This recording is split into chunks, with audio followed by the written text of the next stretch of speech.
మనందరికీ జన్మనిచ్చిన జీవమిచ్చిన దేవుడు కన్న తండ్రి. ఆయన తన మనస్సు మన మీద లక్ష్యం ఉంచుకున్నవాడు. ఆయన మన కొరకు ఆలోచిస్తున్నవాడు. మనం తన ఇష్టం చొప్పున బ్రతకాలి అని ఆశపడుతున్న దేవుడు. ఇలాంటి పరిస్థితులలో భూమి మీద ఇవ్వబడిన జీవితకాలంలో మనం ఎవరి కొరకు ఆలోచన కలిగి ఉన్నాము, ఎవరి పనుల మీద ఉన్నాము అన్నది మనం పరిశీలన చేస్తే ప్రతి మనిషి తమ సొంత కార్యముల మీదే నిమగ్నమై తండ్రి పనులను మరిచి ఉంటున్నాడేమో కానీ యేసు వలె చిన్ననాటి నుంచి 12వ ఏట తండ్రి పనుల మీద నేను ఉండాలి అని ఒక బాలుడుగా ఆయన నేర్పించిన విధానం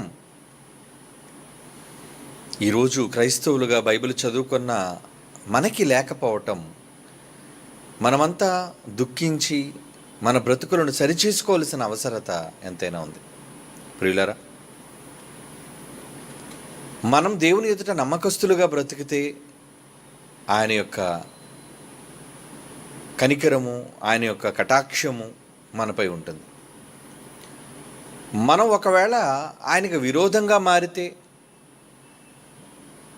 ఆయనకు అవిధేయులని పిల్లలుగా మనం ఉంటే ఆయన ఆగ్రహానికి మనం గురికాక తప్పదు. కనుక తండ్రి అయిన దేవుని ఆగ్రహం మనపైకి రాకుండా ఉండాలి అంటే అన్ని విషయాలలో కాపాడే దేవుడే మనలను కూడా కాపాడగలడు.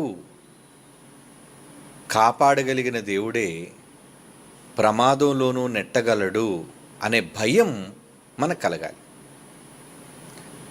సర్వసాధారణంగా మనందరికీ ఉన్న మనసు ఏంటంటే, దేవుడు అనగానే మనల్ని కాపాడేవాడు, దేవుడు అనగానే కాపాడేవానిగానే చూస్తున్నారేమో కానీ దేవుడు అంటే మిమ్మల్ని ప్రమాదంలోనికి కూడా నెట్టివేస్తాడు అని మీలో ఎంతమందికి తెలుసు? ఈరోజు దైవాన్ని కొలిచేవాళ్ళు ఎందుకు కొలుస్తారో తెలుసా? మా ఆపదలలో మేము మొక్కుకునేవాడు, ఆపద మొక్కులవాడు మా దేవుడు. మా ఆపదల నుంచి మమ్మల్ని గట్టెక్కించేవాడు మా దేవుడు అనే కదా మనుషుల భావన. మరి బైబిల్ ఏం చెబుతుందో తెలుసా అండి? దేవుడు మంచి కోసం ఎలాగైతే ప్రేరేపిస్తాడో చెడు కోసం కూడా ప్రేరణ కలుగజేస్తాడు. దాన్ని ప్రేరేపణ అంటాం మనం. ప్రేరేపణ అనగానే ఒకరిని రేపటం, ఒకరిని ముందుకు నెట్టటం, ఒకరిని ఒక పని చేయమని నిర్దేశించటం, ఇవన్నీ మనం ప్రేరణగా చెప్పుకోవచ్చు. ప్రేరణ అంటే ఒక వ్యక్తిని మరొకరు తమ మాటల ద్వారా, క్రియల ద్వారా పురికొల్పేదే ప్రేరేపణ అంటారు. దేవుడు అనగానే ఎల్లప్పుడూ మన ఆపదల్లో కాపాడేవాడే దేవుడు, మంచివాడు, మనకి ఏ కీడు రానివ్వడు అని అనుకునే ఈ సమాజం దేవుని గురించి మరొక విషయాన్ని కూడా తెలుసుకోవాలి. అన్నీ ఇచ్చిన వాడే అన్నీ లాగేసుకుంటాడు. అన్నీ ఇస్తాడు ఆయనే. అన్నీ ఇచ్చిన వాడే అన్నీ తిరిగి తీసేసుకోగలడు. మరి ఆ భయం మనలో ఎంతమందికి ఉంది? అలా ఉంటే మనం ఎంత జాగ్రత్త కలిగి బ్రతకాలి? మీకు ఒక ఉదాహరణ చెబుతాను. మీ అందరికీ తెలుసు, జ్ఞాని అయిన సొలొమోను. క్రీస్తుకు ముందటి కాలంలో సొలొమోను అంతటి జ్ఞాని క్రీస్తు వరకు లేడు. నిజంగా భూరాజులు కూడా, ఆ రోజున ప్రపంచ దేశాలు కూడా ఈయన జ్ఞానం ఏంటి, ఇంత గొప్ప జ్ఞానమా ఈయనది అని, ఆ రోజు టీవీ మీడియా లేదు, సోషల్ మీడియా లేదు, పత్రికా మీడియా లేదు, కానీ ఆయన జ్ఞానం యొక్క విశిష్టత భూమి యొక్క నలుదిశలకి వ్యాపించింది. అంతటి గొప్పవాడు సొలొమోను. ఎక్కడో శాపదేశపు నుంచి రాణి వచ్చి ఆయన చూడాలి అనుకుంది, ఆయన జ్ఞానాన్ని కళ్ళారా పరీక్షించాలి అనుకుంది అంటే ఆయన కీర్తి ఎంతగా వ్యాపించిందో మీరు చూడండి. ఎక్కడిది ఆయనకి ఆ కీర్తి? ఎలా వచ్చింది? పుట్టుకతో లేదు. సొలొమోను పుట్టుకతో జ్ఞాని కాదండి. మరి ఎలా వచ్చింది అంటే మీకు తెలుసు, దేవుని అనుగ్రహం. దేవుడు వరాన్ని ఇచ్చాడు. నాయన, నీకేం కావాలో కోరుకో అని దేవుడు ఒక వరాన్ని ఇవ్వదలుచుకున్నప్పుడు తన తండ్రి అయిన దావీదును ప్రేమించి సొలొమోనుకు వరాన్ని ఇవ్వాలనుకున్నప్పుడు సొలొమోను కోరుకున్న వరం ఏంటో తెలుసా? నాకు బంగారములు వెండి అక్కర్లేదు నాయన, అలాగని నాకు శత్రువుల ప్రాణము కూడా నాకు అక్కర్లేదయ్యా, కానీ నీ ప్రజలను పాలించే జ్ఞానము నాకు కావాలి. నీ ప్రజలకు సరైన న్యాయాన్ని నేను చేయాలి, అది నాకు ఇవ్వు తండ్రి అని అడిగాడు. దానికి మెచ్చి, నీకు ముందెన్నడు నీలాంటి జ్ఞానం కలిగిన వాడు పుట్టలేదు, అలాంటి వాడు ఇక ఉండడు అని సొలొమోనుకు ఆ జ్ఞానాన్ని దేవుడు వరంగా ప్రసాదించాడు. అప్పటి నుంచి సొలొమోను మహాజ్ఞానిగా ఉన్నాడు. ఇక దేవుడు ఆ పరిసర ప్రాంతాలు, ఆ చుట్టుప్రక్కల ఉన్న దేశాలన్నిటిలోనూ నెమ్మదినిచ్చాడు. ఆ మాట కూడా బైబిల్లో రాయబడింది. అంటే నువ్వు నీ తండ్రిలా యుద్ధాలు చేయవలసిన పని లేదు నాయన, నీకు నెమ్మదిని దయచేస్తున్నాడు, శాంతిని దయచేస్తున్నాడు. అంటే ఏ ఒక్కరూ నీ మీద యుద్ధానికి కాలుదువ్వరు, నువ్వు ప్రశాంతంగా నీ జీవితకాలం గడపొచ్చు. ఇది కూడా ఎవరి వల్ల కలిగింది? దేవుడే. అంటే మన జీవితంలో ఏ మంచి జరగాలన్నా దానికి కారణం దేవుడే ఉంటాడు ఖచ్చితంగా. ఒకవేళ మన మీదకి ఏ కీడైనా వస్తుంటే ఆ కీడును రాకుండా నివారించేది కూడా దేవుడే. ఎందుకంటే చాలాసార్లు మనం చదువుకున్న మాట 127 కీర్తనలోని ఒక మాట చదువుకుంటూ ఉంటాం, యెహోవా పట్టణమును కాపాడని ఎడలా అంటాడు. చూడండి 127 కీర్తన చదువుతారా? 127 కీర్తన మొదటి వచనం, యెహోవా పట్టణమును, 127 కీర్తనలోని మొదటి మాట, యెహోవా ఒక పట్టణమును కాపాడకపోతే దానిని ఎంతమంది మేల్కొని కాపలా కాసినా అది వ్యర్థం. అంటే దేవుడు కాపాడాలి, మీ సైన్యాలు కాదు. ఒకవేళ దేవుడే కాపాడదలుచుకోకపోతే ఏమండి, దేవుడే కాపాడాలి అనుకుంటే ఎవ్వడూ రాలేడు. దేవుడు కాపాడకూడదు అనుకుంటే ఒక చిన్న జ్వరంతో కూడా నువ్వు చచ్చిపోతావు, ఒక చిన్న దోమ కుట్టు కూడా మీరు చచ్చిపోతారు. తెలుసా మీకు? అవునండి, అలాంటి పరిస్థితులు దేవుని వల్ల కలుగుతాయి. ఏమనుకున్నారు? దేవుడు మంచిని చేయగలడు, చెడును చేయగలడు. అయితే కొన్ని సందర్భాల్లో దేవుడు ప్రేరేపిస్తాడు. ప్రేరణ అంటారు దాన్ని. దేనికి ప్రేరేపణ? మంచికే ప్రేరేపిస్తాడని మీరు అనుకుంటున్నారేమో. ఇందాక నేను చెప్పానే, జ్ఞాని అయిన సొలొమోను, ఇంత జ్ఞానాన్ని దేవుడు అనుగ్రహించిన దేవుడు ఆయనకి, ఇతర రాజుల నుంచి నెమ్మదిని అనుగ్రహించిన దేవుడు ఆయనకి ఒకానొక రోజు ఏం జరిగిందో, ఏం చేశాడో తెలుసా? చదువుతారా? చదువుదాం, బైబిల్ చదువుదాం. మొదటి రాజుల గ్రంథం 11వ అధ్యాయం 14వ వచనం చూడండి. మొదటి రాజుల గ్రంథం 11వ అధ్యాయము 14వ వచనం, యెహోవా ఏదోమీయుడైన హదదు అను ఒకనిని సొలొమోనుకు విరోధముగా రేపెను అంటున్నాడు. చూడండి, రేపడా అంటే రెచ్చగొట్టాడా, ఉసిగొల్పడం అంటారు మన భాషలో. ఏమండి, మాస్ భాషలో చెప్పాలి అంటే ఏమండి, ఉసుకొల్పాడండి మా మీద. అప్పుడప్పుడు చూడండి, గొడవకు ఉసుకొలుపుతారు కొంతమంది. అంటే రెచ్చగొట్టడం, చేతికి కత్తి ఇవ్వడం. పాపం వీడు మామూలుగానే మాట్లాడుతుంటాడు, నువ్వెంత అని మాట్లాడుతుంటే ఇగో కర్ర పట్టుకొని మాట్లాడు, వెళ్ళు కర్ర తీసుకో అంటాడు. అంటే అప్పటివరకు వీడి చేతిలో ఆయుధం లేనిది వాడి చేతికి కర్ర ఇస్తారు, కొంతమంది కత్తులు ఇస్తారు. దానివల్ల ఏం జరుగుతుంది? నష్టం ఇంకా తీవ్ర స్థాయికి వెళ్ళిపోతుంది, ప్రమాదం ఇంకా నీకు అత్యధిక స్థాయిలో ప్రమాదం పొంచి ఉంది. మంచికి ప్రేరేపిస్తే పర్వాలేదు, ఒక మంచికి ప్రేరణ ఇస్తే బాగుండు. చెడుకు ప్రేరణ ఏంటి? ఒక తప్పు చేయడానికి ప్రేరేపణ ఏంటి? అంటే తప్పు చేయడానికి కూడా దేవుడు ప్రేరేపిస్తాడా? ప్రేరేపణ దేవుడు అందుకు కూడా ఇస్తాడా? ఒక మంచి కోసం దేవుడు ప్రేరేపణ ఇచ్చాడంటే అర్థం ఉందండి. ఒక తప్పు జరగడానికి దేవుడు ప్రేరేపించడం ఏంటి అంటే దేవుడు తప్పుడు వాడా? నో నో నో, దేవుడు ఎప్పుడూ తప్పుడు వాడు కాడు. ఆయన ఎవరినైనా ఒక తప్పు కోసం ప్రేరేపించాడు అంటే వాడికి కాలం మూడింది అని అర్థం. ఊరకనే ప్రేరేపించడు దేవుడు. ఊరకనే ఎవరిని రెచ్చగొట్టడు, ఉసిగొల్పడు. ఇక్కడ జ్ఞానమిచ్చి, చుట్టుపక్కల రాజ్యాలలో నెమ్మదినిచ్చి, నువ్వు కోరుకున్నట్లుగా 1000 మంది భార్యలు ఇచ్చి, నీకు కావలసిన సుఖ సంతోషాలను ఇచ్చిన దేవుడు ఏం చేశారటంటే 14వ వచనంలో, ఏదోమీయుడైన హదదు అను ఒకరిని సొలొమోనుకు విరోధముగా రేపునంటే వాడు లేవలేదా? ఏదోమీయుడైన హదదు అన్నాడు లేవలేదా?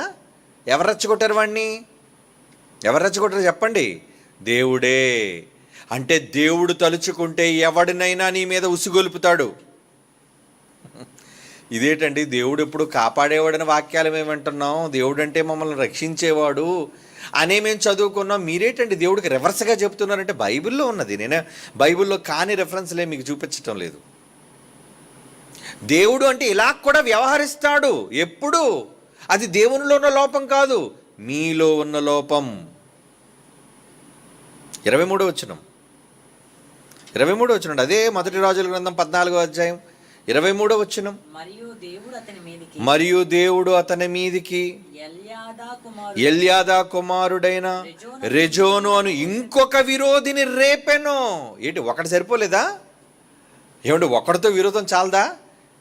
సొలొమోనుకు బుద్ధి రావాలి అంటే ఇంకొకడిని కూడా నేను రెచ్చగొట్టాలి. 3 రెచ్చగొట్టాడండి మొత్తానికి. సొలొమోను మీదకి 3 రెచ్చగొట్టాడు దేవుడు. ఎందుకో తెలుసా? ఏమండి, సొలొమోను మీదకి దేవుడు ఎందుకు రెచ్చగొట్టాడో తెలుసా? శత్రువుల్ని. నువ్వు నీ భార్యల మాట విని ఇతర దేవతలను మ్రొక్కడానికి సిద్ధపడ్డావు. ఎంత జ్ఞానం ఇచ్చి బంగారు దేవాలయాన్ని కట్టడానికి నేను సమస్తాన్ని నీకు సమకూర్చి పెడితే ఏం చేశావు నువ్వు? ఏం చేశావు? కొద్ది కాలం నీతో భాగస్వామ్యం, నీ జీవితాన్ని పంచుకుని ఒక భార్య మాట విన్నావేంటయ్యా? భార్య మాట విని ఆదాము ఏదైనా తోటలో చేసిన తప్పేనా మళ్ళా నువ్వు చేసేది? సొలొమోను చేసిన తప్పేంటండి? ఆ మాట కూడా చూడండి. అతని భార్యలట అతని మనస్సును తిప్పేశారట. తిప్పేశారా అంటే తిప్పేస్తే నువ్వెందుకు తిరిగిపోవాలి? ఎంత జ్ఞానవంతుడు కదా నువ్వు. 11వ అధ్యాయం మొదటి రాజుల గ్రంథం 4వ వచనంలో, ఎందుకు ఇతడు విరోధులైన వాళ్ళని దేవుడు అతని మీదకి రెచ్చగొడుతున్నాడు అనేది మనం ఆలోచిస్తే, సొలొమోను ముసలివాడైనప్పుడు అతని భార్యలు అతని హృదయమును ఇతర దేవతల తట్టు త్రిప్పగా, అతను తండ్రి అయిన దావీదు నమ్మకంగా దేవుని పట్ల ఉన్నట్టు అతని హృదయము దేవుడైన యెహోవా ఎడల యథార్థము కాకపోయెను. ఈ ప్రకారం సొలొమోను యెహోవా దృష్టికి చెడు నడత నడిచి తన తండ్రి అయిన దావీదు అంత భక్తుడు అనుసరించిన యథార్థ హృదయముతో దేవుని అనుసరించలేదు. అందుకొచ్చింది ఈ ముప్పు. రెచ్చగొట్టాడు దేవుడు. అంటే కోరుండి గిల్లడం అంటారు చూసారా?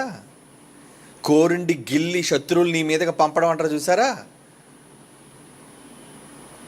ఏమండి, మనం ఎవరికి కనబడకుండా ఎక్కడో దాక్కున్నాం అనుకోండి, దాక్కున్నప్పుడు ఎవరైనా పిలిచి ఇదిగుది ఇక్కడ దాక్కున్నాడు చెప్తే ఎలా ఉంటుంది మీకు? ఏమండి, ఎంత కోపం వస్తుంది మీకు చెప్పండి. సొలొమోను విషయంలో అదే జరిగింది. అంటే నువ్వు వృద్ధుడు అయిపోతే భార్యల మాటలు వింటావా? నీకు బలం ఉడిగిపోతే భార్యలు చెప్పిందే వేదమా? వారి పట్ల తిరిగిపోతావేంటి? వారి యొక్క దేవతల పట్ల నువ్వు తిరుగుతావేంటి? నీ మనస్సును తిప్పేసుకుని వాళ్ళు తిప్పేశారంటే అంత బలహీనుడువా నువ్వు? తప్పు చేసావు సొలొమోను, తప్పు చేసావు. నీ భార్యల మాట విని తప్పు చేసావు. నా పట్ల నీ హృదయం యథార్థమైనది లేదు, అందుకే శత్రువులను రేపుతున్నాను. ప్రేరేపించాడటండి. సొలొమోను అంతటి వాని మీదకే దేవుడు ప్రేరేపణ ఇచ్చాడట. మీ మీద అదే మీరు ఆలోచించాలి. మన మీద ప్రేరేపణ దేవుడు ఇవ్వడా? ఖచ్చితంగా ఇస్తాడు దేవుడు. ఎప్పుడు? మంచిగానే ఉంటే ఇవ్వడం. తెలుసుకోండి, మీరు దేవునిలో భక్తిగా వెళ్ళిపోతున్నంత కాలము, దేవుడికి నమ్మకంగా ఉన్నంత కాలము, దేవుని పనిని సఖ్యంగా చేసుకుంటూ పోతున్నంత కాలము ఏమండవు, ఆయన సహకరిస్తాడు. కానీ నువ్వు కానీ దేవుని బాధ పెట్టే విధంగా ఒకవేళ నీ ప్రవర్తన ఉంటే, నీ మనసు దేవుని నుంచి దూరం అయిపోయే పరిస్థితులు వస్తే, నీ మనసు దేవుని యొక్క వాక్యం నుంచి తప్పిపోయే పరిస్థితులు వస్తే, దేవుడే నిన్ను శత్రువులకు అప్పగించేస్తాడు. అదేనండి జరిగింది. పరిశుద్ధాత్ముడు ఉన్నాడంటే వాక్యాన్ని అనేక మందికి వినిపించడం కోసం ప్రేరణ ఇచ్చాడండి. పరిశుద్ధాత్మ ప్రేరణ వచ్చిందా? దేనికి వచ్చింది? వాక్యం రాయడానికి. ఎంతోమంది భక్తులను ప్రేరేపణ ఇచ్చాడండి ఆయన. అవునా? ఒక సంసోను ప్రేరేపించాడు. ఎలా? శత్రువులు గాడిదవడతో చంపడానికి. ఇలా ఎందరినో ఎన్నో మంచి మంచి కార్యక్రమాలుగా పరిశుద్ధాత్మ దేవుడు ప్రేరణ ఇవ్వగలేనిది తండ్రి అయిన దేవుడట ప్రేరేపిస్తున్నాడటండి. దేనికి ప్రేరేపిస్తున్నాడు? నీకు బుద్ధి చెప్పడానికి. ఏమండి? బుద్ధి చెప్పడానికి. చూద్దాం తప్పు చేస్తే ఎలాంటి వారి మీద ఆయన కోపం రగులుకుంటాదో. 2 సమూయేలు గ్రంథం 24వ అధ్యాయం 1వ వచనం అండి. 2 సమూయేలు గ్రంథం 24వ అధ్యాయం 1వ వచనం. ఇంకొక మారు యెహోవా కోపం ఇశ్రాయేలు మీద రగులు కొనగా. ఇంత కోపం ఇప్పుడు ఎవరి మీద వచ్చింది? ఇశ్రాయేలు మీద వచ్చిందటండి కోపం. దేవుడికి చాలా కోపం వచ్చింది. అయితే ఏం చేయాలి? రగులు కొనగా ఆయన దావీదును వారి మీదగా ప్రేరేపణ చేసి రాజునే రెచ్చగొట్టాడట. దావీదు వాళ్ళకి రాజు కదా, ఏలిక కదా. రాజుని రెచ్చగొట్టాడా? ఎందుకు రెచ్చగొట్టాడు? ఎవరికైనా తగిన బుద్ధి చెప్పాలి అంటే దేవుడు చెబుతాడు. కనుక దేవుడు అనగానే దేవుడా మాకు మంచి చేసే, ఎప్పుడు మంచి చేసే అని మీరు అడుగుతుంటారా? అడగండి, తప్పులేదు. కానీ మంచి చేసి అదే దేవుడు తప్పు చేయడానికి కూడా నిన్ను ప్రేరేపిస్తాడు. తప్పులోకి నిన్ను నెట్టేయడానికి కూడా ప్రేరేపిస్తాడు. దానికి కారణం నీ అవిధేయత. గుర్తుపెట్టుకోండి, దేవుని తప్పు కాదు అది. ప్రేరేపించడం దేవుని నేరం కాదు. నువ్వు చెడు మార్గాన్ని వెళ్ళిపోతున్నప్పుడు ఆయన ఏం చేయాలి? ఏమండి? సొలొమోనుకి అన్నీ ఇచ్చాడు, సంపదలు ఇచ్చాడు, జ్ఞానం ఇచ్చాడు, రాజ్యాన్ని ఇచ్చాడు, ఇన్ని ఇచ్చాడు. మరి ఏంటి రోగం? ముసలాడైపోయావని భార్యల మాటలు వింటావా నువ్వు? నా మీద నుంచి మనసు తిప్పేసుకుంటావా నువ్వు? అయితే రేపుతాను ఇప్పుడు నేను. రేపేశాడు. రాజ్యం పోయింది, బాధపడ్డాడు. శత్రువులు. ఇక్కడ ఎవరిని రేపుతున్నాడండి? ఇంకొక మారు యెహోవా కోపం ఇశ్రాయేలు మీద రగులు కొనగా ఆయన దావీదును వారి మీదగా ప్రేరేపణ చేసి. ఎలా ప్రేరేపణ చేస్తున్నాడు చూసారా? మొదటి రాజుల గ్రంథం 22వ అధ్యాయం 20వ వచనం నుంచి అండి. మొదటి రాజుల గ్రంథం 22వ అధ్యాయం 20వ వచనం నుంచి. అహాబు రామోత్గిలా మీదకు పోయి అక్కడ ఓడిపోవునట్లుగా అతన్ని ప్రేరేపించునని యెహోవా సెలవీయగా. ఏమండి? అహాబ్ అంటే ఎవడో తెలుసు కదా, రాజు. రామోద్గిలాది మీదకి పోయి అక్కడ ఓడిపోవునట్లుగా. అక్కడికి నువ్వు వెళ్ళాలి, అక్కడికి నువ్వు చిక్కుడిపోవాలి, అక్కడ నువ్వు ఓడిపోవాలి. నీకు ఓటమి రావాలి అంటే ఎంత ప్లాన్ చేస్తున్నాడు చూడండి. ఎవడు అతనిని ప్రేరేపించినని యెహోవా సెలవీగా. దేవుడు అడుగుతున్నాడట, ఇదిగో వీడిని తప్పుడు మార్గంలో నడవడానికి ప్రేరేపించాలి. ఎందుకంటే వీడు యుద్ధానికి వెళ్ళాలి, అక్కడ ఓడిపోవాలి. కనుక ఇప్పుడు అడుగుతున్నాడు, ప్రవక్తలు ఎవరైనా ఉన్నారా? దేవుని ప్రవక్తలు నాకు చెప్పండి అన్నప్పుడు, మరి ప్రవక్తల మాట దేవుని మాట యథార్థంగానే వస్తుంది కదా. మీరు వెళ్ళారంటే రాజా ఓడిపోతారయ్యా, ఇది దేవుని మాట అని చెప్పాలి. కానీ మరి వీడికి తప్పుడు మాట చెప్పి వీడిని యుద్ధానికి పంపించాలి. అందుకు ఏం జరిగిందట? ఒకడు ఈ విధముగాను మరొకడు ఆ విధముగాను యోచన చెప్పుచుండరు. 21వ వచనం. అంతలో ఒక ఆత్మ యెహోవా ఎదురు సన్నిధి నిలువబడి, ఇందులో ఒక ఆత్మ వచ్చిందట.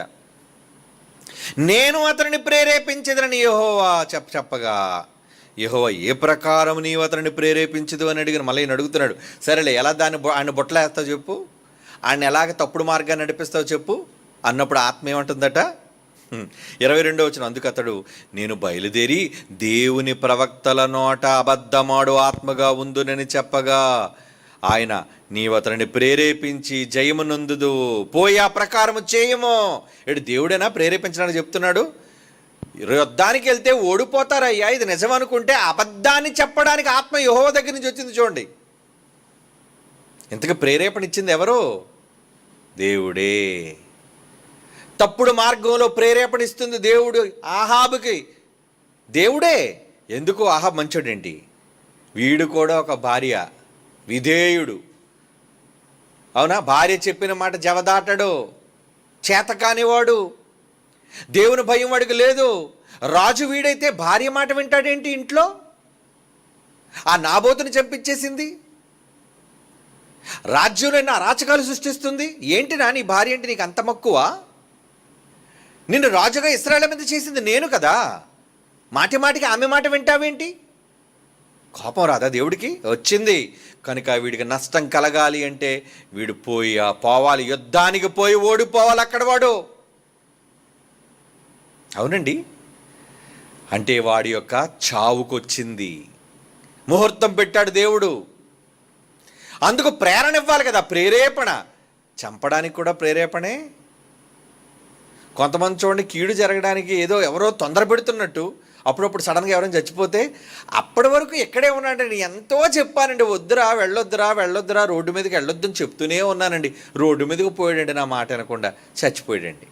యాక్సిడెంట్ జరిగి. ఎందుకు జరిగింది యాక్సిడెంట్? ఎవడు ప్రేరేపించాడు వాడిని? నీ టైం అయిపోయినప్పుడు నీ టైం ముగించాలంటే దేవుడే పోరా పోరా పోరా. అప్పుడు నీకు ప్రపంచంలో ఎంత గొప్పోడు, నీకు ఇష్టమైన వాడు, నీకు ఇష్టమైన వ్యక్తి చెప్పినా నువ్వు వినవా మాట? ఎందుకు? పోవాలిగా, పోయే కాలం వచ్చిందిగా. దేవుడు ప్రేరేపిస్తాడా? ఏమంటే దేవుళ్ళు ఈ యాంగిల్ మేము ఎప్పుడు చూడలేదండి అనుకుంటారా? తెలుసుకోవాలి మరి, దేవుళ్ళు అన్ని యాంగిల్స్ ఉంటాయి. ఈ సమాజానికి ఎంతసేపు దేవుడు ఎలా కనబడుతున్నాడంటే, వరములు అడిగితే ప్రసాదించే దేవుడు, స్వస్థతలు అడిగితే రోగాలు పోగొట్టే దేవుడు, ఆశీర్వాదాలు అడిగితే ఆకాశ వాకిళ్ళు కూడా ఇప్పేసి కొమ్మరించేసే దేవుడు, నీ మీద ఉగ్రతను కూడా కొమ్మరించే దేవుడు, నువ్వు తప్పు చేస్తే నీ బ్రతుకును కూడా ఏమండి మురిక్కాలవలో ముంచేసే దేవుడు, ఆయన తలుచుకుంటే నీ ప్రాణాన్నే తీసేసే దేవుడు. ఎందుకంటే ఎవరు చెప్పరు? అందుకే సమాజానికి దేవుడు అంటే భయం పోయింది. ఈ కూడా చెప్పాలి కదా. ఎంతసేపు నాన్న అమ్మ మంచిగా ఉంటే అలాగా అప్పుడప్పుడు బెత్తం తీయాలి, చితక్కొట్టాలి, వాళ్ళని భయపెట్టాలి, లేదంటే వాళ్ళ మాట వినరు. దేవుడే ప్రేరేపణిస్తున్నాడట. ప్రేరణ. ప్రభువా మంచి కోసం ప్రేరణ ఇచ్చామంటే అర్థమైందయ్యా, నన్ను ముంచేయడానికి, తప్పు మార్గాన్ని నడిపించడానికి ఏంటయ్యా ఈ ప్రేరణ? ఈ ప్రేరణ నేను ఎందుకు ఇస్తున్నానో తెలుసా బిడ్డ? నువ్వు నాకు అవిధేయుడిగా మారిపోయావు. ఇదేనండి రహస్యం. ఎప్పుడైనా మన కొంప మునిగిపోవడానికి కారణం ఏంటంటే, దేవుని పట్ల అవిధేయత మన జీవితాల్లో ఉంటే కొంప మునిగిపోయినట్టే. ఎందుకు మునిగింది కొంప? దేవుడే ముంచాడు గనుక. నా దేవుడు ఇప్పుడు అలాంటి కాదండి, ముంచడండి కొంప అనుకున్నావా? ఆయనే ముంచుతాడు ముందుండి.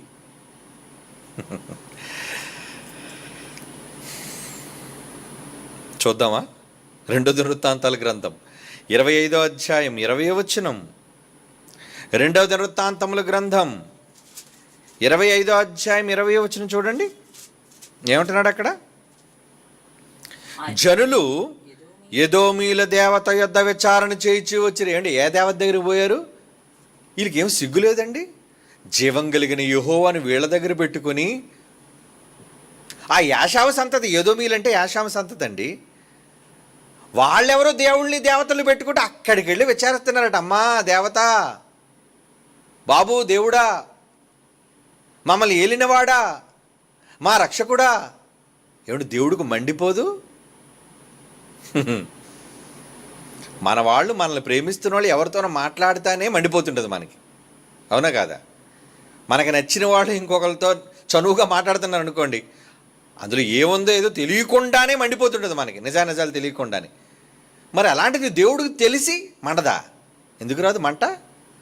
మరి ఆయన మండినప్పుడు నేను మండించొద్దా? మండించేస్తాడు. ఎందుకు మంట పెట్టాడు? నువ్వు పోయి దేవుణ్ణి నన్ను విడిచిపెట్టి ఏదో మీరు దేవతల దగ్గరికి వెళ్తారేంట్రా మీరు? విచారణ చేస్తున్నారట. అమ్మా తల్లి, చెప్పమ్మా, మేమేం చేయాలి? ఏం దేవుడు చెప్పింది సరిపోదా నీకు ప్రవక్తల ద్వారా? మీకోసం ఎర్ర సముద్రాన్ని పాయలు చేసి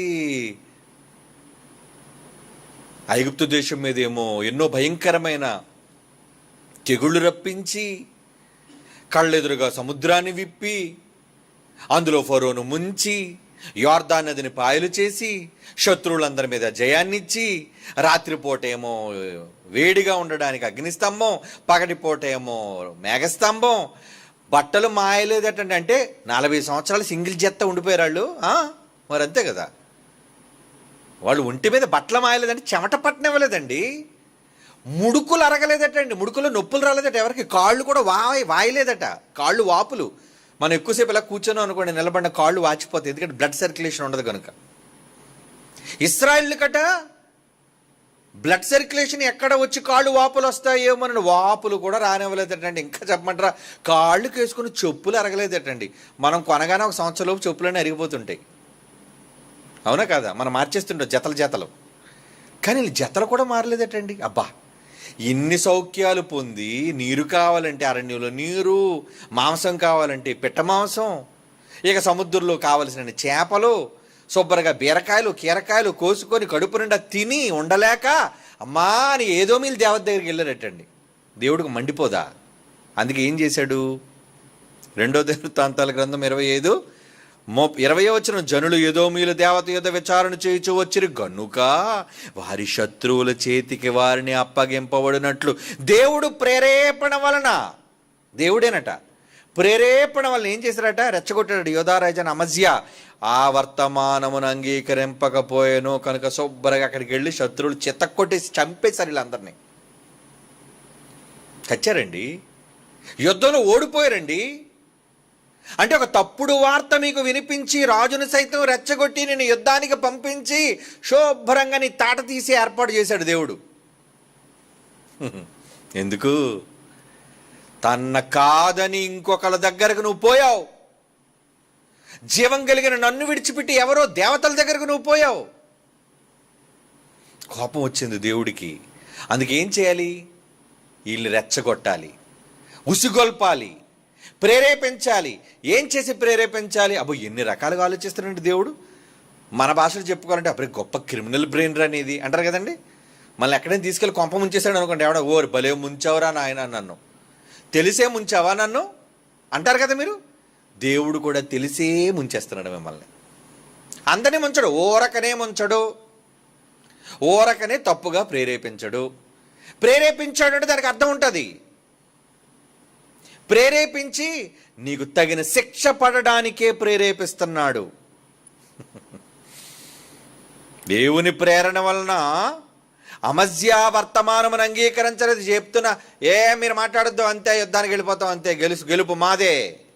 వెళ్ళారు, శుభ్రంగా ఓడిపోయారు, చచ్చారు చాలామంది. ఏమనుకుంటున్నారు దేవుడు అంటే? ఏమనుకుంటున్నారండి? యెషయా గ్రంథం చూడండి, ఇవన్నీ పాత నిబంధనలో సాక్ష్యాధారాలు, దేవునికి సంబంధించిన గూఢార్థాలు ఇవన్నీ. యెషయా గ్రంథం 13వ అధ్యాయం 13వ వచనం నుంచి చదువుతున్నాను చూడండి. యెషయా గ్రంథం 13వ అధ్యాయం 13వ వచనం, సైన్యములకు అధిపతి యెహోవా ఉగ్రతకును ఆయన కోపాగ్ని దినము వరకును ఆకాశము వణుకునట్లు భూమి తన స్థానము తప్పునట్లు నేను చేసేదను. అప్పుడు తరుమబడుచున్న జింకల వలనే, పోగు చేయని గొర్రెల వలనే జనులు తమ తమ స్వజనుల తట్టు తిరుగుదురు, తమ తమ స్వదేశములకు పారిపోదురు. పట్టబడిన ప్రతివాడు కత్తివాత కూలుదురు, కూలును తరిమి పట్టబడిన ప్రతివాడు కత్తివాత కూలును. 16వ వచనం, వారు చూచుచుండగా వారి పసిపిల్లలు నలగగొట్టబడుదురు, వారి ఇండ్లు దోచుకొనబడును, వారి భార్యలు చెరచబడుదురు. 17వ వచనం, వారి మీద పడుటకు నేను మాదీయులను రేపెదను. ఇదంతా ఎందుకు జరుగుతుంది? ఎవరిని రెచ్చగొడుతున్నాడట? మాదీయులు ఎందుకు వచ్చారు నీ మీదకి? ఏమండి, వాళ్ళు వచ్చి ఏం చేశారటండి? మాదీయులు వచ్చి ఏం చేశారటండి? ఇశ్రాయేల్ మీదకి వచ్చి ఏం చేశారట? అమ్మ బాబాయ్, ఎంత ఘోరం జరిగిందండి. ఏటేటి చేశారటండి? తరమబడుచున్న జింక వల్లే పారిపోయారటండి వీళ్ళంతా. అప్పుడు ఏం జరిగింది? 15వ వచనం చూడండి, ఏం జరిగిందో వాళ్ళకి. ఇశ్రాయేల్కి ఏం జరిగిందట? పట్టబడిన ప్రతివాడు కత్తివాత కూలును. నరికేశారటండి, పట్టుకొని దొరికినట్టు నరికేయడమే. కత్తివాత కూలినట్లు తరిమి పట్టబడిన ప్రతివాడు కత్తివాత కూలును. చస్తారా మీరంతా. ఇంకా వారు చూచుచుండగా, మనం చూస్తుండగా, వాళ్ళు చూస్తుండగా ఏం చేశారటండి? వారి పిల్లలను, పసిపిల్లలను నలగొట్టబడుదురు. నలిపేశారటండి. ఎందుకండి అంత ఘోరమైన శిక్ష?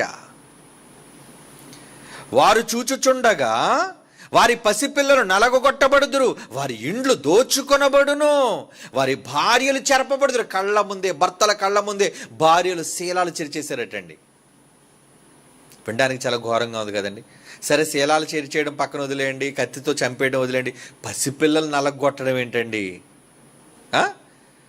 అయ్యో పాపం చిన్నపిల్లలు కదా అనుకున్నారా? దేవుడికి కానీ మండితే పిల్లలు లేదు, పెద్దోళ్ళు లేదు, ఉసిగొలుపుతాడు ఎవరినైనా. అప్పుడప్పుడు చూడండి, ఎవరైనా ఇంట్లో కుక్కలు ఉన్నప్పుడు ఎవరైనా పడలేనట్టు వచ్చాడు, ఉసుకో అంటాం మనం. కుక్కలో ఏమవుతుంది తెలుసా అండి? ఉసుకో అంటే ఏమంటే తెలుసా? అది ఉరికితే వెంటనే. తెలుసా మీకు? పెంపుడు కుక్కలు. ఇప్పుడు దేవుడు తన ప్రజలైన ఇశ్రాయేలు మీదకి ఉసుకో అన్నాడు. ఎవరిని ఉసుకో అని ఎవరిని అన్నాడు? మాదీలు. అంటే ఇలా చెప్తే మీకు అర్థమవుతుందని చెప్తున్నాను అంతే. కుక్కల్లాంటి మాదీలు ఉసిగొల్పాడట. ఇంకా వచ్చి కండ పట్టుకొని పీకేయటమే. పిల్లల్ని చంపేశారట, భార్యలు చెరిచేశారట, ఇల్లు దోచేశారట, దొరికినట్టు నరికేశారట అండి. ఎందుకు జరిగింది ఇది? దేవుని ఉగ్రత. అదే 13వ వచనం చూడండి, యెషయా గ్రంథం 13వ వచనం. ఎందుకు ఈ ఉగ్రత వచ్చింది అంటే, సైన్యములకు అధిపతిగా యెహోవా ఉగ్రతకును ఆయన కోపాగ్ని దినమునకు ఆకాశము వణుకున్నట్లు తన స్థానము తప్పునట్లు నేను చేస్తాను నేను. అంటే మాదీలను రెచ్చగొట్టింది ఎవరన్నమాట? దేవుడే. ఊరకుండవయ్యా బాబు అంటే ఏం చేశారట? రెచ్చగొట్టాడటండి. మాదీలని రేపాడటండి. వాళ్ళు చూరుకున్నారా? ఎంత నష్టాన్ని కలుగు చేశారండి మాదీలు, ఎంత ఘోరాన్ని కలుగు చేశారండి మాదీలు. అంటే దేవుడు చూస్తూ ఎన్ని ఊరుకుంటాడా? మరి ఊరుకుంటాడంతే. ఇప్పుడు మీకు లైట్ ఎలగాలి. ఏమండి, ప్రపంచంలో ఎంత భయంకరమైన విపత్తులన్నీ జరుగుతున్నప్పుడు దేవుడు ఎందుకండి పట్టించుకోవట్లేదు, ఊరకనే ఉన్నాడని మీరు అనుకున్నారు కదా? దేనికి కారణం లేకుండా ఏది జరగదో అంతా దైవ సంకల్పం, అంతా దేవుని ఇష్టమే. ఎక్కడైనా ఏదైనా అనర్థం జరగడానికి దేవుని సంకల్పం అయితే ఆ సంకల్పం వెనుక దేవుని ఆలోచన. అది మంచిగా చెడుగా, ఎక్కువగా చెడుకే ఉంటాయి. ఎక్కడో ప్రేరేపించినప్పుడు యోబు లాంటి భక్తులని కొంతమంది, ఏమండి హిజ్కియా, యెహెజ్కేలు, ఇలా కొంతమంది మంచి మంచి భక్తులు ఉన్నారండి. అలాంటి వాళ్ళని కొంచెం ప్రేరేపించడానికి, ఆయనతో ఇబ్బంది కలుగజేయడానికి ప్రేరేపించడం, అది వాళ్ళు పరీక్షించడానికి. కానీ ఎక్కువ శాతం వాళ్ళ అవిధేయతకే దేవుడు ప్రేరేపణ ఇచ్చాడండి. కనుక అవిధేయతకు ప్రేరణ ఇచ్చే దేవుడు, మీ మీద కోపాగ్ని కుమ్మరించడానికి ప్రేరణ ఇచ్చే దేవుడు, అలాంటి దేవుడి దగ్గర మీరున్నారని మర్చిపోకండి. దేవుడా అనగానే, ప్రార్థన చేయగానే మా మొర వినేస్తాడు, ఆలకించేస్తాడు. చేసినవన్నీ చేసి బాధ కలిగేసరికి వెంటనే దేవుడా అని మొరపెడితే దేవుడు వినేస్తాడు అనుకున్నారు మీలో చాలామంది. వినడండి ఆయన. ఎందుకు వినాలి? మీరు గతంలో చేసిన వెంటనే గుర్తుపెట్టుకోండి. మీరు దేవుడికి ఎలాంటి ఇబ్బంది కలిగించారో ఒకసారి జ్ఞాపకం చేసుకోండి. ఆయన మనస్సును ఎంత గాయపరిచారో ఒక్కసారి మీరు ఆలోచించండి. ఓహో, అందుకు జరిగిందా ఈ కీడు. కానీ మనుషులు అది గుర్తించరండి. దేవుడా దేవుడా దేవుడా దేవుడా దేవుడా అంటుంటారండి. మీరు అలా అనకండి. దేవుని గురించిన సంగతులు ఈరోజే మీకు రాయబడి మీకు ప్రకటిస్తున్నాడు దేవుడు. అందుకే జాగ్రత్త నాయనా, మీరు ఇలా ఉండకండి.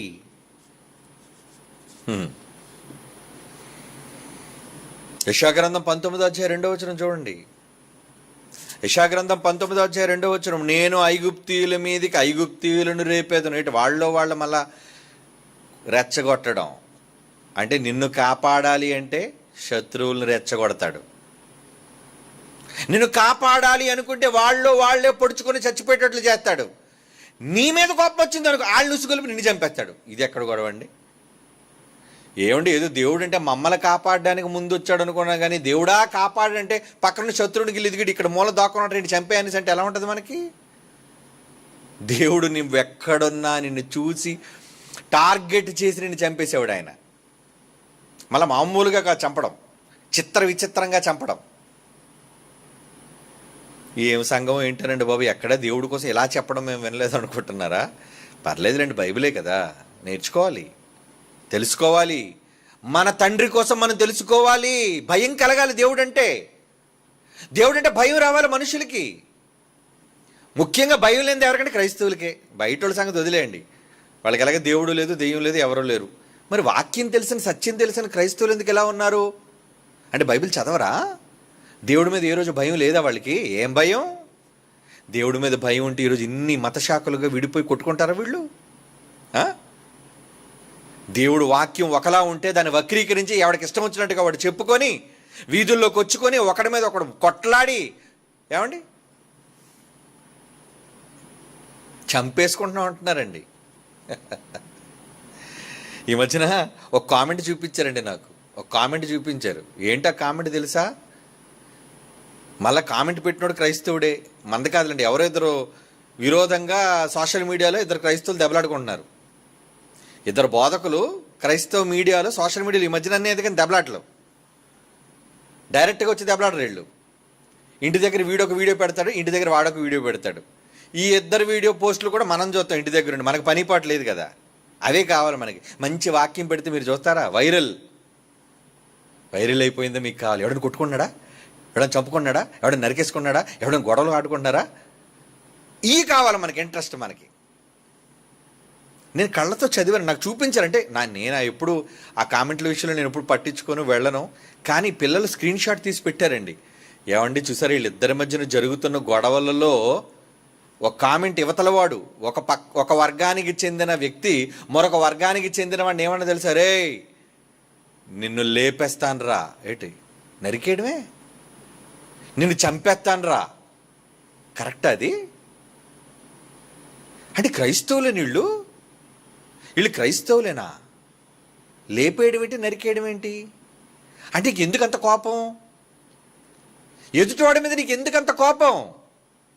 ఎదుటివాడిని చంపేసేటంతటి ఉగ్రత నీకు ఎందుకు వచ్చింది? యేసు నీకు అదే నేర్పించాడు, నరికేరా, చంపేరా. అంటే వాడు తట్టుకోలేక మా అభిమాన బోధకుడు నువ్వు ఇంత మాట అంటావా? ఒరే నువ్వు లెక్క పెట్టుకోరా రోజులు, నేను లేపేస్తాను రా. లేపేస్తావా? ఇంత మూర్ఖంగా మారిపోయిందా క్రైస్తవ్యం అనిపించిందండి నాకు. ఇలాంటి మాటలు ఎవరు పలికినా తప్పు చేస్తున్నారు. అసలు మీరు క్రైస్తవులే గారు, మీరు క్రైస్తవులా? విద్వేషాలు రెచ్చగొట్టే మీరు క్రైస్తవులు ఏంటండి? క్రైస్తవుడు అంటే గాయాన్ని మాన్పేవాడు, క్రైస్తవుడు అంటే సయోధ్యను నిర్మించేవాడు, క్రైస్తవుడు అంటే సమాధానాన్ని చేకూర్చేవాడు. సమాధాన పరుచువారు ధన్యులు. క్రీస్తు దేవునికి మనకి సమాధానాన్ని పెట్టాడండి. ఆ సమాధాన పరుచు సువార్తనే మన చేతిలో పెట్టాడు. నాయన ఈ వాక్యాన్ని పట్టుకొని సమాధానపరచండి నాయన, లోకాన్ని దేవునితో సమాధానపరచండి, మనుషులతో సమాధానపరచండి, రెచ్చగొట్టకండి, ఊరకనే చేతులకు కత్తులు ఇవ్వకండి, ఊరకనే ఒకరి మీద ఒకరు ఉసుగులిపే మాటలు మాట్లాడకండి. గొడవ జరుగుతున్నప్పుడు ఎవరైనా ఏం చేస్తారండి? ఇద్దరిని విడదీయడానికి కథను చూస్తారు. మామూలుగా ఎప్పుడైనా ఇద్దరు గొడవ ఆడుతున్నారు అనుకోండి వీధిలో, ఈ వ్యక్తిని కొంతమంది పట్టుకుంటారు, ఆ వ్యక్తిని కొంతమంది పట్టుకుంటారు. బాబు ఆగండ్రా బాబు అంటారు, అంతేనా? లేదంటే ఆగా అలా కొట్టడం ఏంటి, ఇది కత్తి తీసుకొని పోడాని ఎవడని ఇస్తాడా? అలాంటి ఏమంటారు, నీకు బుద్ధి ఉందా? అలా చేయరు కదండి. అది కనీస మినిమం నాలెడ్జ్, కనీసం ఒక మానవత్వాన్ని ఎవడైనా ఉసుగొల్పడు దేనికి? మరి మీరేంట్రా సోషల్ మీడియాలో ఉసుగొల్పేసుకుంటున్నారు ఇలాగా? ఒకరి మీద ఒకరు ఎందుకు రెచ్చగొట్టేసుకుంటున్నారు? ఒకరి మీద ఒకరు ఎందుకు దాడి చేసుకున్నట్టుగా ప్రవర్తిస్తున్నారు? ఇంతకు నువ్వు దాడి చేయాలంటే కొంత ఎవరినో కాదు, నీ క్రైస్తవ సోదరుణ్ణే. తప్పు కదా. అలాగని బయట వాడిని మనం ఏమైనా దాడి చేయమంటాం ఏంటి? ఏమండి మీ మీద వీడు ఇలాగ అంటున్నాడు, ఏదైనా చేయమంటారండి? షటాప్. ఏం చేస్తామండి? ఏమండి ఏం చేద్దామండి? దేవుడికి అప్పగిద్దాం. మీకు మీరే పగ తీర్చుకొనక దేవుని ఉగ్రతకు చోటు ఇవ్వండి, వాడు నా చేతికి అప్పగించండి రా, తోలు తీసి ఎండగట్టేస్తాను వాడిని అని దేవుడు అన్నప్పుడు మీరెందుకు పళ్ళు నూరేస్తున్నారు ఏదో చేసేద్దామని? మీరు తలుచుకుంటే ఏమీ చేయలేరు. దేవుడు తలుచుకుంటే అన్నీ చేయగలడు. టోటల్గా ఫ్యామిలీని లేపెత్తాడు ఆయన. అలాంటోడు ఆయన. ఎందుకంటే ఆయన ఉగ్రత ఒకరి మీద కాదు, కుటుంబాల మీదకి వస్తుంది. అయింది ఆయన కోపం, ఉగ్రత అలాంటిది. అలాంటప్పుడు ఎందుకు ఆవేశపడుతున్నారు? కనుక దేవుని మనస్సు తెలుసుకోవాలి, దేవుని మనసు అర్థం కావాలి అండి. ఇక్కడ ఎవరిని రెచ్చగొట్టాడట? యెషయా 19:2, నేను ఐగుప్తీయుల మీదకి ఐగుప్తులను రేపెదను, సహోదరుల మీదకి సహోదరులు, పొరుగువారి మీదకి పొరుగువారు లేచెదరు. పట్టణముతో పట్టణము యుద్ధము చేయను, రాజ్యముతో రాజ్యము యుద్ధము చేయను. భక్తి కావాలి. ఇజ్రాయెల్సును అక్కడ హమాస్ వాళ్ళు ఎందుకు కొట్టుకుంటున్నారు? ఏం దేవుడు శాంతిని నెలకొల్పలేడా? కత్తులు ఇచ్చింది దేవుడే, తన్నుకు చావండ్రా దరిద్రులారా అని. ఎందుకు? వీళ్ళు దొంగలే, వాళ్ళు దొంగలే. వీళ్ళు మంచి చెడ్డ మానవత్వం లేకుండా, పిల్లలు పెద్దలను లేకుండా బాంబులు దాడి చేస్తున్నారు. వాళ్ళు ఎలాగా క్రూరులు, వాళ్ళు రక్తం మరిగిన పులులు అంటుళ్ళు వాళ్ళు. ఎందుకంటే నడి రోడ్డు మీద పీకలు కొయ్యడాలు తెలుసు కదా ఉగ్రవాదులు, అలా హమాస్ తీవ్రవాదులు. వాళ్ళకి మంచి చెడ్డ విచక్షణ లేదండి. మరి ఇశ్రాయేలీయులను దేవుని ప్రజలను చెప్పుకుంటారు, మీరు అలాగే తయారయ్యారు. ఎవరి మీద పడితే పట్టణాల మీద బాంబులు వేసేయడమే తప్పు కదా? ఆలోచించండి. ఎందుకు ఇలాంటి పరిస్థితులు జరుగుతున్నాయి? దేవుడు ఎందుకు చూస్తూ ఊరుకున్నాడు? అది ప్రశ్న. దేవుడు తలుచుకుంటే శాంతి నెలకొల్పలేడా? లేదు. ఆయన ఉగ్రత తీరినంత వరకు, ఎవడెవడి మీదకి ఉగ్రత రావాలో వాడి ప్రవర్తనను బట్టి వాడికి శిక్ష పడినంత వరకు దేవుడు అలాగా జరగనే. చాలామందికి అర్థం కాదు. ఏంటండి ఇవన్నీ చేస్తే దేవుడు అనేవాడు ఉంటే, ఏదో ఈ నాస్తికుడు పనికిరానోడు అంటాడు, ఈ హేతువాది నాస్తికు బైబిల్ నమ్మాలని దౌర్భాగ్యులు ఉంటారు కదా, వాళ్ళు ఏం మాట్లాడు తెలుసండి? అసలు నిజంగా దేవుడు అన్న వ్యక్తి ఉంటే ఇలాంటివన్నీ జరుగుతుంటే ఎందుకు చూస్తూ ఊరుకున్నాడు? మరి పిచ్చి సన్నాసి, బైబిల్ చదవరా? వెనక ముందు నీకేం తెలీదు. కొన్నిసార్లు ఏదైనా జరగడానికి వెనక దేవుని ఆలోచన ఉంటుందిరా. వాడే శిక్ష వేసుకుంటున్నాడు రా, వేసుకొని దేవుడే వేస్తున్నాడు శిక్ష. ఎంత చరిత్ర తెలియాలి, ఎంత దేవుని మనస్సర్థం కావాలి. దేవుడే ప్రేరేపణిస్తున్నాడటండి. చూస్తుంటే భయం వేస్తుంది కదండి. చదువుదాం, ఇంకొక మాట చదువుదాం. మొదటి దినవృత్తాంతముల గ్రంథం 5వ అధ్యాయం 26వ వచనం. మొదటి దినవృత్తాంతముల గ్రంథం 5వ అధ్యాయం 26. కాబట్టి ఇశ్రాయేలు దేవుడు అష్షూరు రాజైన పూలు మనస్సును, అష్షూరు రాజైన తిగ్లత్పిలెసరు మనస్సును రేపగా. ఏమండి? అష్షూరు రాజులటండి వీళ్ళిద్దరిని రెచ్చగొట్టాడటండి. అతడు రూబేనీయులను, గాదీయులను, మనష్షే అర్ధగోత్రపు వారిని చెరపట్టి నేటికి నీ కనబడుచున్నట్లుగా హాలహకును, హోబెరుకును, హారాకును, గాజాకును నదీ ప్రాంతములకు వారిని కొనిపోయాను. 12 గోత్రాలు 2.5 గోత్రాలు బయట ఉండిపోయి, మేము దాటలేమండి, ఆర్దా అనేది ఎక్కడ సెటిల్ అయిపోతాం అనుకున్న ఆ రోజు విడిపోయారు కదా చరిత్రలో. అప్పుడు దేవుడు ఎవరిని రెచ్చగొట్టాడట? ఏమండి? ఇశ్రాయేలు దేవుడు ఏమంటున్నాడు చూడండి. అష్షూరు రాజైన అష్షూరు. ఏమండి? అష్షూరులు తెలుసు కదా, బానిసలుగా తీసుకుని పోయిన వాళ్ళు అష్షూరీయులు. ఈ అష్షూరీయులు ఏం చేశారటండి? వచ్చి ఇద్దరిని రెచ్చగొట్టాడంటే దేవుడు. అష్షూరు రాజైన పూలు ఆడు మనస్సు, ఇంకొకడు అష్షూరు రాజైన తిగ్లత్పిలెసరు. చరిత్రలో ఉన్నాడండి, తిగ్లత్పిలెసరు అని ఉంటుంది బైబిల్లో, అదే చరిత్రలో కూడా, వరల్డ్ హిస్టరీలో కూడా. మనస్సును రేపగా అంటే ఈ 2.5 గోత్రాలకి భజన చేయడానికి ఎవరిని రేపాడు? ఏమండి? ఒరేయ్, మీ ఇద్దరు వెళ్ళి శుభ్రంగా వాళ్ళు కుమ్మేసి, బాగా వాళ్ళు చితక్కొట్టి, చెవులు మూసి, బానిసలుగా చేసి, సంకెళ్ళేసి తీసుకుపోండిరా. వచ్చారండి వాళ్ళు. 2 రాజులు వచ్చారంటే 2.5 గోత్రాలను లేపేయాలి అంటే, వీళ్ళకి తగిన శిక్ష పడాలి అంటే 2 రాజులు, భయంకరమైన రాజులను రెచ్చగొట్టాడు. ఇదంతా దేవుడే చేస్తున్నాడా? అందుకే దేవుడికి విధేయుడిగా ఉంటే శత్రువును కూడా మిత్రుని చేస్తాడు. నోట్ చేసుకోండి పాయింట్. దేవుడికి మీరు లోబడి ఉంటే శత్రువును సైతం మిత్రుడిగా చేస్తాడు. దేవుడికి నువ్వు విరోధంగా మారితే మిత్రుని కూడా నీకు విరోధంగా శత్రువు చేసేస్తాడు. అయిపోయిందన్నమాట మీ పని. అలాంటి పరిస్థితులు తెచ్చుకోకూడదు మనం. ఇదంతా జరుగుతుంది దేవునితో మనకున్న సంబంధాన్ని బట్టి, దేవునితో నువ్వు అనుసరిస్తున్న విధానాన్ని బట్టి నీ పరిస్థితులు మారిపోతాయి. ప్రేరేపించేస్తున్నాడు ఆయన, రెచ్చగొడుతున్నాడు ఆయన, ఉసుగొలుపుతున్నాడు ఆయన, ఇంకేం చేస్తున్నాడు? చంపేస్తున్నాడు ఆయన రెచ్చగొట్టి. నీ ప్రాణమే పోతుందయ్యా. చాలా భయంకరంగా ఉంది కదండి. ఇర్మియా గ్రంథం 29వ వచనం, 29వ అధ్యాయం 4వ వచనం. ఇర్మియా గ్రంథం 29వ అధ్యాయం 4వ వచనం. మంచి కోసం ప్రేరేపించే దేవుడి కోసం మనం విన్నాం. మంచి చేయడానికి ఎంతోమందిని ప్రేరేపించాడు, సహాయం చేశాడు. కానీ ఇక్కడేం జరుగుతుంది? ఒకడు కొంప ముంచడానికే ప్రేరేపణిస్తున్నావా నాయన? ఆహా, నిన్ను నమ్ముకుంటే భలే అప్పగిచ్చావయ్యా మమ్మల్ని అందరినీ. నిన్ను దేవుడు అనుకున్నందుకు భలే ముంచేశావయ్యా అని అనుకోవద్దు, తప్పు. దేవుణ్ణి అనుకోకండి, కళ్ళు పోతాయి. దేవుణ్ణి ఏమనొద్దు, మీరు మంచిగా ఉండండి. అప్పుడు మీరేం అనవసరం లేదు ఆయన్ని. మీరు ఆయనకి భక్తిగా, విధేయులుగా, మంచివాళ్ళుగా, ఆయన చెప్పినట్లుగా మీరు బ్రతికితే అంతా శుభం, అంతా మంచే మీకు.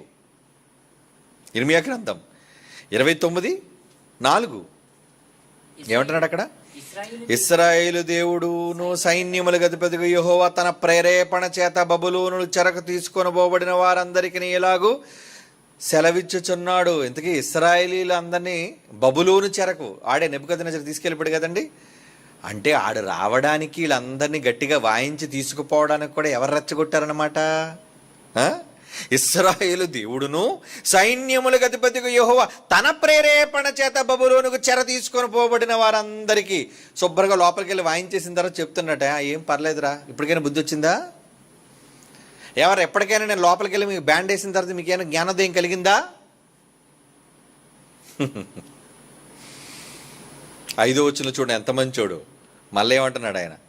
ఇలాగ ఆజ్ఞ ఇచ్చుచున్నాడు, ఏమని? ఇండ్లు కట్టించుకొని వాటిలో నివసించండి, తోటలు నాటి వాటి ఫలములు అనుభవించండి, పెండిండ్లు చేసుకుని కుమారులను కుమార్తెలను కనుడి. అక్కడ ఏమీ మీకు తక్కువ లేకుండా అభివృద్ధి పొందుటకు వారు కుమారులను కుమార్తెలు కన్నట్లు మీ కుమారులకు పెండిండ్లు చేయుడి, మీ కుమార్తెలకు పురుషులను సంపాదించండి. అబ్బబ్బా, ఎన్ని ఆశీర్వాదాలండి. నేను మిమ్మల్ని చెరగొనిపోయిన పట్టణం యొక్క క్షేమము కోరి దాని కొరకు యెహోవాకు ప్రార్థన చేయడి, దాని క్షేమము మీ క్షేమము కారణమగును. శుభ్రంగా వాయించేసిన తర్వాత, కుమ్మేసిన తర్వాత పోలీసులు లోపల తీసుకెళ్ళి బ్యాండ్ వేస్తారండి. ఎప్పుడైనా కఠినమైన వాళ్ళు, క్రిమినల్స్ ఉంటారు చూసారు, దారుణమైన కిరాతకులు అంటే వాళ్ళు, వాళ్ళ లోపలికి వెళ్ళి కోటింగ్ ఇస్తారండి. 1st degree, 2nd degree, 3rd degree. ఏది యూనివర్సిటీ డిగ్రీలు కాదు అవి, వాళ్ళకి సంబంధించిన పట్టభద్రులైన కార్యక్రమాలు జరుగుతాయి లోపల కొన్ని. అవి చాలా తీవ్రంగా ఉంటాయండి, తట్టుకోలేరు మనుషులు వాటిని. అందుకే అవి తట్టుకోలేక జనాలు చెప్పేస్తారు ఏదైనా సరే నిజం. అది పోలీసులు ట్రీట్మెంట్ అంటారు దాన్ని. శుభ్రంగా పోలీసులు లోపల తీసుకెళ్ళి కుమ్మేస్తారండి. లోన కుమ్మేసిన తర్వాత వాడు కుయ్యి కుయ్యి అని మేకపిల్లగా కుక్కపిల్లగా మూలకెళ్ళి మూలుగుతుండే కదా, ఒరేడికి బిర్యానీ పొట్టం తీసుకొచ్చి ఇచ్చేయండి అంటారు. మళ్ళీ బిర్యానీ తీసుకొచ్చి ఇస్తారండి వాళ్ళు. ఏడు శుభ్రం కుమ్మేసి ఒళ్ళంతా గాయాలతో ఒక మూలకి వెళ్ళిపోతే ముందు బట్టలు తీసేస్తాడు. బట్టలు తీసి వాడికి మామూలుగా లోదుస్తులతో ఉంచి చెత్త కొట్టేసిన తర్వాత మూల పడిపాడు, అమ్మ బాబోయ్ కుయ్యో మొర్రను కుక్కలా మురుగుతుంటే మంచి బిర్యానీ ప్యాకెట్ ఇస్తే ఎలా ఉంటుంది మీకు? ఇప్పుడు తినగలనా ఈ బిర్యానీ నేను? ఏ కొట్టకుండా చేయకుండా బిర్యానీ తింటే ఎంత బాగున్ను. తినొచ్చు ఎప్పుడు? నువ్వు దొంగతనాలు చేయకుండా, నువ్వు డాకు పనులు చేయకుండా, నువ్వు నరహత్యలు చేయకుండా, అవునా, నువ్వు మెడల్లో చైన్లు లాగేయకుండా శుభ్రంగా ఎక్కడ నీ పని పాటికి ఉద్యోగం చేసుకుంటే హ్యాపీగా డబ్బులతో నువ్వు, నీ కుటుంబం, నీ పిల్లలు, నీ బంధువులు బిర్యానీ కొనుక్కొని తింటే ఎంత ఆనందంగా ఉంటుంది. ఈ కుమ్మించుకున్న తర్వాత ఎందుకు తినడం ఇదంతానా? ఏమండి, పోలీసు వాళ్ళు అదొక మంచి పని ఉందండి, చక్కగా బిర్యానీ మాత్రం తీసుకొచ్చిస్తారు. ఇప్పుడు దేవుడు కూడా అలాగే కనబడుతున్నాడు నాకు. మీకు ఎలా కనబడ్డాడో తెలియదు కానీ నాకు మాత్రం ఈ రిఫరెన్స్ చదివితే అలాగే కనబడుతుంది. మీకు అర్థమైందో లేదో మరలా చదవండి. బిర్యానీ తీసుకొచ్చి ఇస్తున్నట్టుంది, శుభ్రంగా కోటింగ్ ఇచ్చిన తర్వాత బిర్యానీ ఇస్తున్నట్టుంది. చూడండి, చదువుదాం మళ్ళీ ఆ మాట, ఎందుకంటే ఈ అర్థం కావాలి, లేదంటే మనకు భయం రాదు. ఇర్మియా గ్రంథం 29:4 ఇశ్రాయేలు దేవుడును సైన్యములకు అధిపతిగా యెహోవా తన ప్రేరేపణ చేత బబులోనుకు చెరకొని తీసుకొని పోబడిన వారందరికీ బిర్యానీ పెడుతున్నట. ఏంటి ఆ బిర్యానీ? 6-5 వచనం నుంచి, ఇండ్లు కట్టించుకొని వాటిలో ఉండండి, తోటలు నాటి వాటి ఫలములు అనుభవించండి. పెండిండ్లు చేసుకొని కుమారులను కుమార్తెలు కనుడి. అక్కడ ఏమీయూ మీకు తక్కువ లేకుండా అభివృద్ధి పొందుటకే వారు కుమారులను కుమార్తెలు కనునట్లు మీ కుమారులకు పెండిండ్లు చేయుడి. మీ కుమార్తెలకు పురుషులను సంపాదించండి. నేను మిమ్మల్ని చెరకొనిపోయిన పట్టణం యొక్క క్షేమము కోరి దానిని కొరకు యెహోవాను ప్రార్థన చేయుడి. అర్థమైంది ఇప్పుడు మీకు? మ్యాచింగ్ కరెక్ట్ సరిపోయింది కదా? ఇదండి దేవుని పరిస్థితి ఎలా ఉంటుంది. ప్రేరేపణ. మీరు అనుకున్నారు, దేవా నేను వాక్యం చెప్పడానికి నిలబడుతున్నాను, మంచి వాక్యంతో ప్రేరేపణ ఇవ్వండి అంటే దేనికి ప్రేరేపణ నీకు? మన వాళ్ళందరికీ దేవుడు ప్రేరేపణ ఎక్కడ కావాలో తెలుసా అండి? ఎదుటి శుభ్రంగా చావగొట్టి చెవులు మూసేయడానికి తప్పుడు బోధలన్నీ చేసేసి, ఏమండి, పిట్ట కథలు, హరికథలు, అవి ఇవి చెప్పి 2 పాటలు, 2 గెంతులు, 2 డ్యాన్సులు ఇవన్నీ స్టేజ్ మీద వేసి. ఎందుకంటే మీకు ఎలా ఉండాలంటే అదంతా కూడా ఒక చిన్న కామెడీ షోలో ఉండాలి. మీరు మామూలుగా మంచి ప్రసంగాలు చెప్తే మీరు వింటారంటే లేదు, కనీసం ఒక 5-6 జోకులు ఉండాలా, అందులో ఒక 10 పిట్ట కథలు ఉండాలి మనకి, అందులో ఒక 2-3 సాక్ష్యాలు మనకు ఉండాలి, ఒక మంచి సంగీత కచేరీలాగా ఒక 4-5 పాటలు మనకు ఉండాలి. అప్పుడు అలాగ పాటలు వింటూ గట్టిగా తినొచ్చిన తర్వాత అలా వింటూ పడుకుని పోతాం మనం. అయిపోయిన తర్వాత ఎవరో లేపాలి, అయ్యా అయిపోయింది ఏ ప్రసంగం, అప్పుడు ఆమెను అనుకొని లేచి వెళ్ళిపోవాలి ఇంటికి. అంతేనా? ఇలా ఉన్నారండి మనుషులు. ఈరోజు క్రైస్తవుల్లో భక్తి ఎలాగే తగలడింది. ఇలాంటి మంచి మాటలు చెప్తే భయం వస్తుంది వాళ్ళకి. భయం తెచ్చుకోవాలి. దేవుడు అంటే ఏమనుకున్నావు? పోలీసు వాళ్ళ కోటింగ్ ఇచ్చి అన్నం పెడతాడు నీకు. కనుక కోటింగ్ ఎందుకు మనకి? వద్దు ప్రభువా, నీ దగ్గర నుంచి మాకు ఏ కోటింగ్ అవసరం లేదు, మేము మంచిగా ఉంటాను చెప్పినట్లుగా. మాకు బిర్యానీ పెడతాను రా, ఎందుకు పెట్టను? నువ్వు మంచిగా నేను చెప్పినట్లు వింటే నీకు దెబ్బలు పడవు కదరా. అప్పుడప్పుడు గట్టి కొట్టేసిన తర్వాత తల్లి కానీ తండ్రి కానీ, ఒరే ముందే నేను చెప్పిన మాట నువ్వు వినుంటే ఈ దెబ్బలో నువ్వు తప్పించుకున్నావుడుగా. నా మాట వినలేదు, ఇప్పుడు వీపు ఏమైపోయింది? సాపు అయిపోయింది ఇప్పుడు నీకు. కనుక అలా వీపు సాపు జరగకుండా ఉండాలి అంటే ముందుగా దేవుని మాటకు లోబడు, విధేయత చూపించు. ఇశ్రాయేలు బ్రతుకులో చరిత్రలో మనకి దేవుడు చూపించాడు, రాయించాడు. చూసి బ్రతకపోతే ఎలా, బాగుపడకపోతే ఎలా చెప్పండి? ఇప్పుడు మిమ్మల్ని ఎలా దేవుడు ప్రేరేపించాలనుకుంటున్నారు? ఇప్పుడు మీరు చెప్పండి. మీకు ప్రేరేపణ కావాలి దేవుడి దగ్గర నుంచి. అమ్మో ఇలాంటి ప్రేరేపణలు అయితే మాకు వద్దండి, చాలా దారుణంగా ఉన్నాయి, ఇదంతా పోలీసులు డిగ్రీలాగా ఉన్నాయి మనకు, అలాంటి ప్రేరేపణలు మాకు వద్దండి. మరి ఎలాంటి ప్రేరేపణ ఉన్నాయి? మీకు మంచి ప్రేరేపణలు ఉన్నాయి. బైబిల్ చదువుకుని ముగించుకుందాం ఆ మాటలు. ఓకే, చూద్దాం. చూడండి, 2 కొరింథీ పత్రిక 3వ అధ్యాయం 11వ వచనం. 2 కొరింథీ పత్రిక 3వ అధ్యాయం 5వ అధ్యాయం 11వ వచనం. క్షమించండి, 2 కొరింథీ పత్రిక 5వ అధ్యాయం 11వ వచనం. కావున మేము ప్రభు విషయమై భయము నెరిగి, ఇవన్నీ మేము చదివి బైబిల్లో ఇలా దేవుడు ప్రవర్తిస్తాడని తెలిసి మనుష్యులను ప్రేరేపించుచున్నాము. మేము దేవునికి ప్రత్యక్షపరచబడిన వారము, మీ మనస్సాక్షులకు కూడా ప్రత్యక్షపరచబడి ఉన్నామని నమ్ముచున్నాము. ఈరోజు ఎందుకు నేను కూడా మిమ్మల్ని ప్రేరేపిస్తున్నాను? ఇవన్నీ చెప్తే మీరు భయపడి మారుతారని. అందుకే ప్రేరేపిస్తున్నాడట. ప్రభు విషయమైన భయము నెరిగి, ఆ భయం తెలుసుకొని మీరు మారాలి. అందుకే ఈ ప్రేరేపణ మీకు దేవుని వాక్యం ద్వారా ఇస్తున్నాడు. ఇది ప్రేరేపణ అంటే.